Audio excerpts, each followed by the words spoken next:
1843 साली विष्णुदास भावेंचं पहिलं नाटक झालं. एवढ्या एका ओळीच्या व्यतिरिक्त आपल्याला त्या विष्णुदास भाव्यांबद्दल काहीही माहिती नसतं. याच्यात आपल्याला काय माहीत नसतं. हा दोष मी काय आपल्याला देत नाही, कारण आपल्याला तसं कोणी सांगायचा प्रयत्न पण केला नाही आणि आपण मुद्दामून जाऊन खोलात जाऊन असं काही ते शोधायचा प्रयत्न करण्याचं असं काही कारण नाही, कारण त्याचं काही कुणी जतन नाही करून ठेवलं. ते कुणी सांगायचंही इतक्या वर्षात प्रयत्न केला नाही. आणि मग दुसरी एकच गोष्ट त्यांच्याबद्दल माहिती असते ती म्हणजे त्यांनी कळसूत्री बाहुल्या चालवल्या, आवाजात त्यांनी काढल्या वगैरे. 2 ओळींच्या व्यतिरिक्त आपल्याला विष्णुदास भावे काहीही कल्पनाच येऊ शकत नाही, म्हणजे त्याच्याविषयी व्यतिरिक्त माहितीच असत नाही. आणि मग मी असे अत्यंत वेगवान महत्त्वाची अशी त्यातली जी सौंदर्य स्थळं जी आहेत ना माणसांची, व्यक्तीची कला सांगताना थोडंसं त्या व्यक्तीबद्दल जाणून घेणं गरजेचं आहे. त्यामुळे त्या व्यक्तीबद्दल मी सांगेन, कारण त्याची पार्श्वभूमी फार अत्यंत समजून घेणं अत्यंत निकडीच आहे. म्हणून चिरंजीव विष्णुदास हा एक अत्यंत व्रात्य असा एक मुलगा, त्यांच्या अमृतरावांच्या पोटी आलेल्या एक 5-7 मुलांपैकी हा एक असाच. लहानपणी त्याला एकदा असं गावात एक असा एक हे येऊन बसला होता, बाबा एक, आणि तो मुलाली झोळीतनं अशी मिठाई काढून द्यायचा. ह्यांना वाटायचं यायला आपल्याला पाहिजे ती मिठाई काढून देतोय हा. त्यामुळे त्या बाबाकडे असे लागले, त्याच्या कच्छपी लागले आणि दिवसभर तिकडेच. म्हणजे 1-2 महिन्यानं तो काहीतरी बाबा उठून निघाला दुसऱ्या गावात, हा निघाला त्याच्या मागे. तर बापाला कळली की अरे पोरगं संध्याकाळी आलेलं नाही आहे, गेलाय कुठे हा. पण त्यांना कोणी सांगितलं की त्या बाबाच्या मागे गेलेत हे. तो त्याला जाताना विष्णूला बघितला आहे. ते संध्याकाळपर्यंत चालत जाईपर्यंत काही फरलांग काही कोस गेले होते. हे घोडा घेऊन गेले आणि ते म्हटले की याद राख माझ्या पोराला नेलं. सावळ म्हटली मी सांगितलं त्याला ऐकत नाही तुमचं पोरगं, तर काय करू. तर हा मुलगाच म्हणाला मला अजिबात यायचं नाही घरी, मी यांच्याबरोबर जाणार वगैरे. तर अमृतराव म्हटले हे बघ गप गुमानं तू याला घरी जायला सांग, हा काय माझा ऐकणार नाही. त्यामुळे त्या मी काय घेऊन त्याला सांग आत्ता माझ्यासमोर. मग ह्यांनी सांगितलं बाबानं त्या की हे बघ माझ्याकडे सगळं प्राप्त होईल असं काय नाही, तू मारुतीची उपासना कर आणि तुला सगळं आयुष्यात प्राप्त होईल. आता त्या सीता स्वयंवर, आता हा जर प्रश्न KBCत आला की मराठी रंगभूमीवरच्या नाटकांची पहिली, तेव्हा ते आला आला डुर नाटकाची जी पद्धत होती, आधी आरत्या व्हायच्या सगळ्या. तर त्याच्यामध्ये पहिली आरती मारुतीची आहे. त्याच्यामध्ये नाटकामध्ये पहिली आरती रंगभूमीवर कुठल्या देवाची गायली गेली असेल तर ती मारुतीची. कारण हे यांनी त्या विष्णूला त्या बाबांनी सांगितलं होतं की मारुतीची उपासना कर. त्यांनी पहिलं आयुष्यात जेव्हा नाटक केलं तेव्हा मारुतीची आरती सतराणे उड्डाणे हुंकारवदनी करतच त्यांनी रंगभूमीचा पडदा उघडलेला आहे. आता रंगभूमीचा पडदा सतराणे उड्डाणे हुंकारवदनीशी काही संबंध आहे का असं सांगितलं लोक, म्हणजे हे कुठनं काढले आता. तर त्याची पूर्वपीठिका अशी मजेशीर. मग आता हा अत्यंत कुशाग्र म्हणजे किती. त्या एकदा महाराज घरी आले चिंतामणराव, आणि त्यांचं तसं वय होऊ लागलं होतं. तर अंगणामध्ये देखावे छोट्या मातीचे असे सगळे अख्खं गाव वसवलेलं होतं. बैलगाडी, त्याच्यामध्ये चारा भरलेला, मग वेगवेगळी माणसं चालतायत आणि हे वगैरे असा तो सजीव देखावा मूर्त्यांचा बघून महाराज म्हणाले अरे कुणी केलं हे.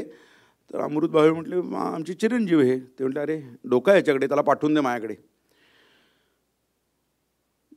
बाप म्हणाला की उद्यापासून जायचं रे. महाराजांनी सांगितले उद्यापासून जायचं. मग हे रोज विष्णुदास भावे वयवर्ष 16-17 आणि ते महाराजांकडे जायचे. आता तिथे गेल्यानंतर करायचं काय, ते महाराज सांगतील ते करायचं. मग आता ह्याला काही गप्प बसवे ना. एकदा महाराज कुठल्या तरी एका त्यांना असं कळलं की अमुक एक शेजारच्या कुठल्या तरी काय जमखिंडी काय काहीतरी गावामध्ये शंकराच्या पिंडीवर अभिषेक चालू आहे, तर त्याच्यामधनं शंकराचा ध्वनी निनादतो आहे. तर शंकराचा चमत्कार झाला. तेव्हा असं सगळं घडत असे, आजही घडतं आहे ते. त्यामुळे कुठनं कोण दूध पितं आहे आणि कुठनं आवाज येत आहेत आणि वगैरे ही परंपरा तेव्हापासूनची आहे. तर विष्णुदासांना असं कसं काय पिंडीत कुठेही महाराज निघाले की हा बरोबर चल रे. हे गेले आणि त्यांनी बघितलं अख्खं गाव हजारो लोटलेले आहेत लोक, आणि लोक पाया पडून जात आहेत, रांग लागलेली आहे. आणि हे तर एवढ्या सगळ्या त्या जामानिम्यामध्ये राजवाड्यात आल्यानंतर विष्णुदास म्हटले की अहो हे मी पण करून दाखवू शकतो. तर ते सगळे सिनियर बाजूचे सगळे लोक ते म्हणाले की जरा आत्ता आला आहे, जरा शहाण्यासारखा राहा, जरा आगाऊपणा करू नको. एवढं उर्मटपणा कुठनं आला, हे करून दाखवतो. महाराज म्हटले करून दाखवतो म्हणजे? ते म्हटलं हे मी करून दाखवतो तुम्हाला. तर त्यांना आला राग महाराजांना, काहीतरी अभद्र बोलू नको, असं कसं दाखव बघू करून. मग त्यांनी त्या आदल्या दिवशी रात्री जाऊन बघून आले त्या मंदिरात. तर त्याच्यामध्ये त्यांना कळले की तो तांब्याचा कलश जो होता, त्याचं जे छिद्र होतं त्याच्यामध्ये बेलाचं पान अडकून त्याच्या घर्षणानं पाणी पडतं आहे. ते म्हटले असा कसा आवाज येतो आणि हे वगैरे. ते हळूच जाऊन रात्री बघून आले होते. त्यांनी ते राजवाड्यामध्ये दाखवलं करून, कलश घेऊन छिद्र पाडून हे लावून. आणि ते म्हटले की अरे हा प्रकरण वेगळा आहे सगळे. मग त्यांना एक सवय होती, म्हणजे महाराज असं वेगवेगळ्या वेळेला, मग तेव्हा ते भागवती मेळे बिदाग्या द्यायच्या, कलावंत लोककला बोलवायचं त्यांना, नाटक जे काय वार्षिक येत आहेत सण समारंभ त्यांना दाखवायचं. म्हणजे ते राजवाड्यात येऊन तर त्यांना शिधा द्यायचा, त्यांना बिदागी, म्हणजे ती कला जोपासणे. ते महाराज बघून ते बघता बघता झोप लागायची त्यांना. ते हे म्हणाले की अहो ते शिवलीलामृत आणि हे वगैरे तेच तुम्ही रात्री झोपताना महाराजांचं एक हे असायचं की शिवलीलामृतातलं एक अध्याय वाचायचा, हे रोज वाचून दाखवायचे. तर विष्णुदास म्हणाले की अहो हे काय कंटाळवाणा आहे, हे काय ऐकताय तुम्ही, हे तेच वाचतोय मी. महाराज म्हटले की अरे तेच वाचतोय, तू एखादी कथा लिही. ते म्हटले लिहितो. मग त्यांनी दुसऱ्या दिवशी कथा लिहिली आणि महाराजांना आवडली. मग त्यांना चटक लागली. काही आवडली की महाराज लोकांना चटक लागण्याचंही ते पहिल्यापासून नसल्यामुळे विष्णूला रोज असा त्यामुळं काम असते महाराजांना रात्री झोप लागण्यासाठी त्यांची उत्कंठावर्धक म्हणून रोज एक गोष्ट लिहायची. अशी गोष्टी लिहिण्याचा त्यांना भयंकर तो नाद लागला. आणि अनंतफंदी दरबारात आले. मग अनंतफंदी काय उभ्या ताबडतोब सगळे हे सुरू. विष्णुदास म्हटले मी पण करू शकतो. ते म्हटलं याचं आहेच, मी पण करू शकतो, कर. मग ह्यानी ते म्हटले की हे काय काव्य रचली. आता बघा कसा नाटकाचा जन्म म्हणजे ते लिखाणाची रोजची सवय काम. एकदा ते भागवती मेळे सुरू होते आणि ते सुरू असताना महाराज झोपले. विष्णुदास असे उठून, झोप लागले तर कशाला बघता हे कंटाळवाणं. ते म्हणले तुला काय अक्कल आहे का, अरे ते एवढे कष्ट करून आणि वगैरे, आणि तू करून दाखव असं काही. असं नुसतं महाराज सहज म्हणाले, तू करून दाखव. हा त्या पहिलं नाटक होण्याचा जन्म आहे. आणि आपल्याला फक्त विष्णुदास भावे माहिती असतात. आजूबाजूची परिस्थिती आणि हे जे संस्थानिक त्यावेळेचे नाटक कला उभी राहिली फक्त भाव्यांमुळे नाही. त्यांना पण कळत होतं की मुलगा हुशार आहे, त्याच्या बुद्धीला अशी काय म्हणजे आता काय त्याला तेव्हा काही युनिव्हर्सिटीज नव्हत्या, त्याच्याकडं असं काय म्हणेल ते काय त्याला पोसायचं होता. कारण त्याच्या हुशार मुलगा आहे. आपल्या ह्याचा बाप अमृत, तो सेनापती, तोही 63च आहे, तर पोरगं रांगेल लागावं. आणि मुलगा हुशार आहे, जरा मला चांगलं वाचतो. मग बाबा शिवलीलामृतातल्या कथा वाचा, आता कथा वाचा स्वतःच लिहितो आहे आणि सगळ्यात इंटरेस्ट पण आहे. ते उपहासानं म्हणाले हे करून दाखव तू. ते म्हटलं हो दाखवतो की करून. म्हणून त्यांनी पहिलं ते सीतास्वयंवर लिहिलं, त्यातली पदं लिहिली. आता खरी गंमत अशी की नाटक लिहिलं, आता सादर करण्यापर्यंत तालमी नट कुठनं आणायचे, नटच नव्हते हो तेव्हा. हे स्वतः उभे राहून त्यांना कळलं की ते दशावतारी खेळ कोकणात चालतात, तर तिथली 2-3 मुलं मागवली जरा गाऊ शकणारी.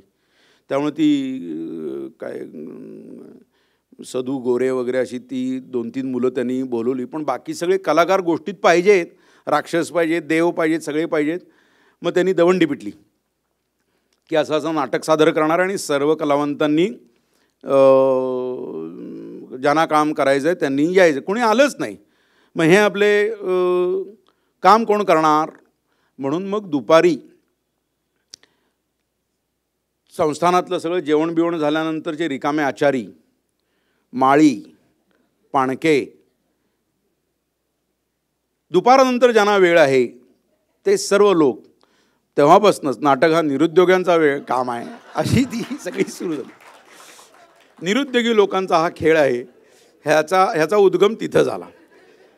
त्यामुळे दुपारी गरगरीत जेवण करून संध्याकाळी मस्त झोप पडून आल्यानंतर काय करायचं आता, कसला राक्षस आहे आणि वगैरे असे सगळे पाणके आचारी वगैरे सगळे हे काम करायला लागले नाटकात. आता त्यांना नाटक म्हणजे काय ते शिकवायचं झालं, मग त्यांच्या तालमी घेणं झालं. आता त्यांनी बघा त्यांना नुसते महाराज म्हटले चॅलेंज घेतले. आता त्यांना शिकवायचं म्हणजे काय शिकवायचं, आता कसं शिकवणार. पण जे अंगभूत जे म्हणजे स्वयंभू माणूस कसा असतो, काही शब्दांचे अर्थ कळायलाही तसं आपल्याला अनुभव असावा लागतो. तर त्यांना माहिती होती की जे बघितलेलं ते महाराजांना कंटाळा आला होता, झोपले होते, ते होता कामा नये. मग मी गोष्ट अशी रचीन की त्याच्यामध्ये त्यांना सगळ्या बघणाऱ्यांना इंटरेस्ट वाटला पाहिजे. मी काव्य असं रचीन की ताल धरला गेला पाहिजे, त्याला अर्थ असला पाहिजे, आणि मग अभिनय पण असा असला पाहिजे. आणि मग थोड्याच दिवसात असं झालं की हे सगळे लोक जे काम करणारे होते त्यांना कोणी जेवणाच्या पंक्तीबिंक्तीला घेईना. अरे काय नाटकात काम करणार आहे, त्यामुळे नाटकात काम करणाऱ्या लोकांबद्दलचा दुस्वास, विद्वेष आणि त्यांच्याबद्दलची हेटाळणी याचाही उगम 250 वर्षांपूर्वीचाच आहे. त्यामुळे त्यांना वाळीत टाकणे, त्यांना कुत्सित तिरक्या नजरेनं बघणे आणि हेटाळणी. तर विष्णुदास आले, ते म्हटले अहो महाराज, हे गावातले सगळे लोक त्यांच्यावर कोणी जेवायला तयार नाही, काय नाही काय नाही, आणि हे त्यांना वाळीत टाकले गेलेलं आहे काम करणाऱ्या लोकांना. महाराज म्हटले अरे हा काय आगावपणा आहे हा वगैरे. महाराज आले, गावातल्या प्रमुख याच्यामध्ये सांगलीच्या त्यांच्या बाहेर गावात येऊन पारावर उभे राहिले, दवंडी पिटली. महाराजांनी सांगितले की वाडा रे जेवणं. महाराज स्वतः बसले कलाकारांच्या बरोबर जेवायला. असा तो म्हणजे आता त्यांच्यासाठी सुद्धा नवीनच होतं ना ते. अशा प्रथा ज्या आहेत तेव्हा कुणीतरी त्या मोठ्या प्रमाणात तोडणं. पहिलंच नाटक, काय माहीत नाही काय होणार आहे ते, पण अरे या कारणासाठी अरे ह्यांना हेटाळणी होते का, नाटकात काम करतो म्हणून काय झालं.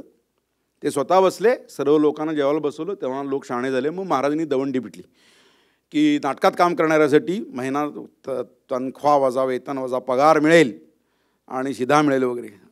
असं सांगितल्यावर रांगा लागायला काय वेळ लागतो मला सांगा. कलाकारांना तनख्वाह वजा, वेतन वजा, पगार वजा, शिधा, कपडे, आणि असं म्हटल्यानंतर दुसऱ्या दिवशी रांगाच्या रांग. त्यांना म्हणजे पहिला जो गणपती येतो त्याची जी सोंड होती ती 3 डायमेन्शनल अशी हलेल अशी तुकड्या तुकड्यांची सोंड त्यांनी स्वतः बनवली होती. मराठी रंगभूमीची, व्यावसायिक रंगभूमीची सुरुवात हीच मुळात कर्ज फेडण्याच्या उद्देशानं झालेली आहे.